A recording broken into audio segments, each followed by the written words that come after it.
PP afur godina Wallaggaa aanaa mana sibuutti obootti makaman kennaa sabaa waan qindeeffate qaba. Miseensotiin milishoota PP baay'inaan 4 ta'an godina lixa Wallaggaa aanaa mana sibuu keessaa qawwee akaama 4 fi rasaasa 120 fudhachuun bitootessa 12 2026 wobootti harka kennachuu ajajaan woboonichaa beeksise.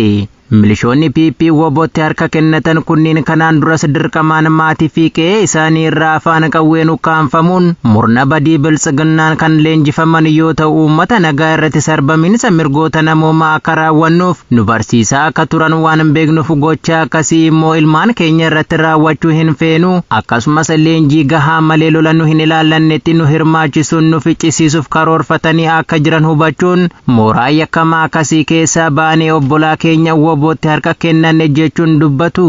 Miseensonni milishaa PP kunniinis simannaa fi kunuunsa obbolaa isaanii woboon godheefitti akkaan gammaduun warra akkuma isaanii dirqamaan ukkaanfamuun murna biltsiginnaaf hojjechaa jiraniinis yeroon isin qawwee keessan butachuun gara wobootti makamtan amma jechuun dhaamsa isaanii karaa arraata biyyoolessa Oromiyaa dabarfatanii jiru. Loltoonni biltsiginnaa aanaa muneessaa keessatti abbaa ilmaa tokkoo fi namoota biroo 2 rasaasaan ajjeesuun dhaga'ame. Gabaasa qindaa'eef jaalaqaafan fayyeera. Godina Arsii Bahaa aanaa Muneessaa ganda Shaaroo Qeerransaa iddoo addaa Shiishaa jedhamu keessaa nama maqaan isaa Abdul Shakur Haajii Maammoo Muusaa jedhamu bitootessa 9 2026 mana isaa keessaa qabuun halkan tokko Ona waraanaatti hiraarsaa erga turanii booda bitootessa 10 2026 anichuma ganda waajjira Ashargee iddoo addaa Qiiqee jedhamutti keessuun rasaasaan ajjeesanii deemuu jiraattonni ibsaniiru. Namni kun dargaggoo Ladeemaa umrii 25 yoo ta'u nama hawaasa keessatti akkaan jaallatamummaa qabu akkasumas hojii isaa hojjetee ofii fi maatii isaa jiraachisu malee tuttuqaa siyaasaa kamillee kan hin qabne ta'us loltoonni biltsiginnaa akkuma bartee isaanii maqaa hidhata waraana bilisummaa Oromoo qabdaa jedhu itti maxxansuun waan inni Oromoo ta'e qofaaf Oromummaa isaatiin yakkanii ajjeesuus jiraattonni dabalataan ifoomsaniiru. Kana malees aanichuma ganda Eeballaa Qichaa keessattis namoota eenyummaan isaanii adda hin baane 2 mana waraanaatti baasanii ajjeesuun reeffa isaanii mana amantaa kiristaanaa ganda Waajjii Ashargee fuulduratti gatanii deemuu jiraattonni har'aata biyyoolessa Oromiyaaf ifoomsaniiru. Bulchiinsa magaalaa Dirree Dhawaatti poolisoonni biltsiginnaa walii isaaniin summii wal yaachisan. Dabalatasaa Caalii Yaadannoo Oromiyaa. Godina Bahaa Harargee bulchiinsa magaalaa Dirree Dhawaatti gaafa bitootessa 6 2026 poolisoonni biltsiginnaa walii isaaniin summii wal nyaachisuun miidhaa cimaan irra gahuu maddeen har'aata biyyoolessa Oromiyaatti himan. Poolisoota idilee fi kora bittinneessaa jedhaman kan baay'inaan 70 ol ta'an nyaata summiin faalame harka poolisoota akka isaaniin nyaachifamuun yeroo ammaa kana hospitaalota gurguddoo magaalichaa keessatti yaalarra kan jiran ta'uun ifoomeera. Poolisoonni kunneen mooraalee akka Koomishinii Poolisii Kotoonii fi Malkaa Jabduu keessaa wayita isaan eegumsaaf turanitti miseensonni poolisii kan biroon kallattii ittiin walii isaanii galaafatan bocuun yeroo soomana qaban halkan sa'aatii 10 dura gocha kana walirratti kan raawwatan ta'uu gabaasni har'aata biyyoolessa Oromiyaa qaqqabe addeesseera.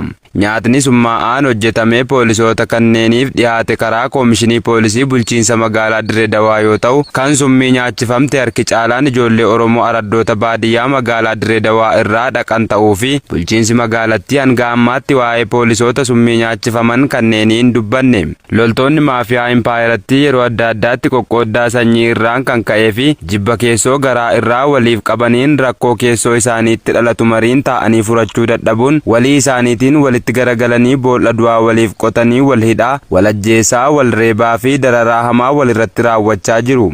Aanaa Daabawaannaatti maatiin qabsaa'otaa hedduun ukkaanfamanii waajjira poolisiitti dararamaa jiraachuun himame. Guutuu gabaasa kanaaf Jaalwabii Biyyaa. Godina Buunoo Beddellee aanaa Daabawaannaa keessaa loltoonni maafiyaa biltsiginnaa ijoollee keessantu waraana bilisummaa Oromoo keessa jira bosonaa galchaa jechuun namoota hedduu kaamsanii dhaatti darbachuun iraarsaa jiraachuu maddeen har'aata biyyoolessa Oromiyaatti himan. Ganda Cooree jedhamu irraa aadde Raabiyyaa Ibraahim, aadde Liimaa Alijii fi aadde Binti Adam kanneen jedhaman gaafii seeraa tokko malee baatii tokko oliif waajjira poolisii aanichaatti hidhamanii dararamaa jiraachuun ifoomeera. Gandoota aanichaa hunda irraa maatiin qabsaa'otaa gara jabinaan waajjira poolisiyaanichaatti dararamaa kan jiran yoo ta'u ganda Geeroo Digajaa jedhamu irraa haaluma wal fakkaatuun baatii tokko oliif kanneen hidhaman Shiibirree Geetaachoo, Darajee Abdiisaa, Darajee Olaanaa, Bashaatuu Dastaa, Tamee Mitikkoo fi kan maqaan isaanii adda hin baane danuu ta'uun baramee jira. Namoota kana keessatti maanguddoonni, daa'imman, haadholiin ulfaa, dargaggoonni, shamarranii fi abbootiin maatii jiraachisan danuun kan argaman ta'uun maatii qabsaa'otaa kanatti gaaffii fi murtiin seeraa tokko kan himamin jiruu fi callisanii achuma keessa kan ta'an garri caalaan firaa fi maatii isaanirraa fagaatanii waan jiraniif nyaata dhabuu fi dhibee achi keessatti isaan qabuuf jaala argachaa kan hin jirre ta'uu ONM odeeffateera. Kutaalee Oromiyaa cufa keessaa murni bilisiginnaa lolaan waraana bilisummaa Oromoo injifachuu dadhabuun tooftaa adda addaa uummatanii gara maatii qabsaa'otaatti deebuun hanga isaan ijoollee isaanii bosonaa galchanitti manuma hidhaa sana keessatti akka hafanii fi jechoota adda addaa qorqalbii isaanii tuquun guyyaa guyyaan doorsisaa jiru. Hojjettoonni xiyyaara waraanaa Ameerikaa keessa turan 4 dhiyaa Iraaq keessatti ajjeefamuu Seentikoom hime. Caalsa Baafanoo gaarii dabalata qaba. Xiyyaara waraanaa Ameerikaa lixa Iraan keessatti kufe keessaa hojjettoota 6 keessaa 4 du'uun isaanii mirkanaa'eera jechuun waraanni Ameerikaa jimaata kaleessaa ibsuun kanneen hafan 2 tattaaffiin baraarsaa itti fufee jiraachuu hime. Xiyyaarri waraanni Ameerikaa boba'aa guutuu kamisa darbee lixa Iraaq keessatti kufe. Taatee waraanni kun xiyyaara biraa hirmaachise jedhe garuu bu'aa dhukaasa diinummaa yookaan michuu miti. Duuti kun miseensota tajaajila Ameerikaa 7 kanneen duraanuu qaama duulaa Ameerikaan Iraan irratti guraandhala 28 eegalteen ajjeefaman irratti dabalata. Haalli taatee kanaa qoratamaa jira. Haa ta'u malee kasaarri xiyyaarichaa sababa dhukaasa diinummaa yookaan dhukaasa michoomaatiin miti jedha ibsi ajaja giddugaleessaa Ameerikaa irraa ba'e. Qondaalli Ameerikaa tokko Rooyitersiif akka himanitti xiyyaarri lammaffaan balaa kana keessatti hirmaate kan nagaan bu'e xiyyaara boba'aa waraanaa keessii 135 jedhamuun beekamus ta'uu ibsanii jiru. Ameerikaan xiyyaarota baay'ee gara baha giddugaleessaatti bobbaasuudhaan hojii hiraan irratti taasiftu irratti hirmaachuuf kan ibsite yoo ta'u taateen kun balaa hojii qofa osoo hin taane xiyyaara qilleensa irratti boba'aa guutuu ta'e kan mul'isudha. Keessii 135 bara 1950mootaa fi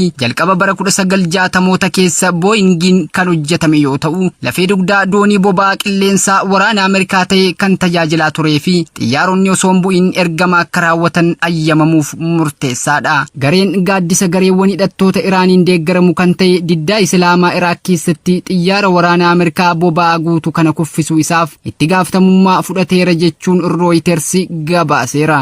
Sirkaa keessatti loltoonni bilxiginnaa barataa umurii 16 ajjeesuun dhaga'ame. Jaalamartii Oromoo waan qindeeffatte qabdi.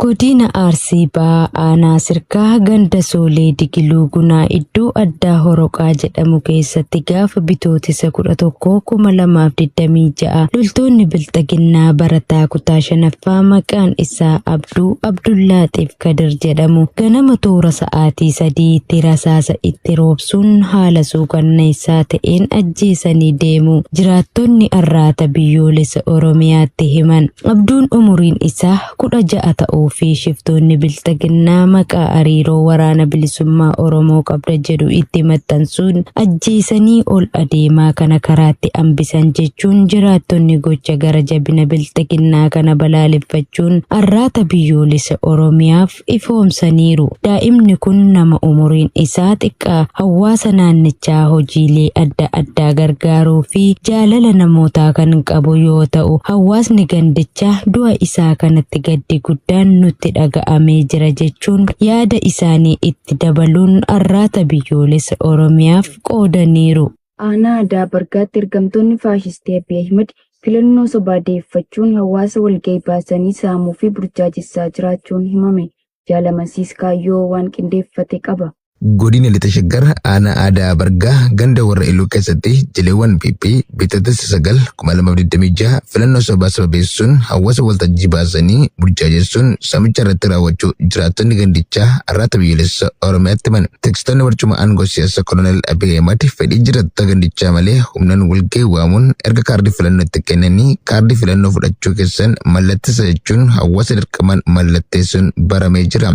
Erga humnaan mallatteessanii boodas waboon akka dhufee isin hirkaa fuudheen gumneef bulchaa gandaa harka isiniif haa ta'u jechuun irraa funaananii bulchaa bulchaa gandaatti kennuun waltajjii humnaan baasan irrattis suur-sagalee waraabanii gatii suur-sagalee qarshii 500 kaffalaa jechuun hawaasa saamaa turuun ibsamee jira. Jaleewwan bilisiginnaa umurii impaayiriitti dheeressuuf afaan qawwee fayyadamanii hawaasa meeshaa maleessa qe'ee isaa irratti hadheeffachuun gochoota gara jabinaa ammeessaa gama kaaniin immoo dimokiraasii sobaan dhaadessuun akka waan uummata Oromoof dhaabbatanitti filannoo doo godhachuun saamichaa fi burjaajii adda addaa uumaa jiru. Aanaa Abaaboo Guduruutti miseensonni raayyaa ittisa impaayiriitti wabootti makaman jaalfalmataa lammii dabalata qaba.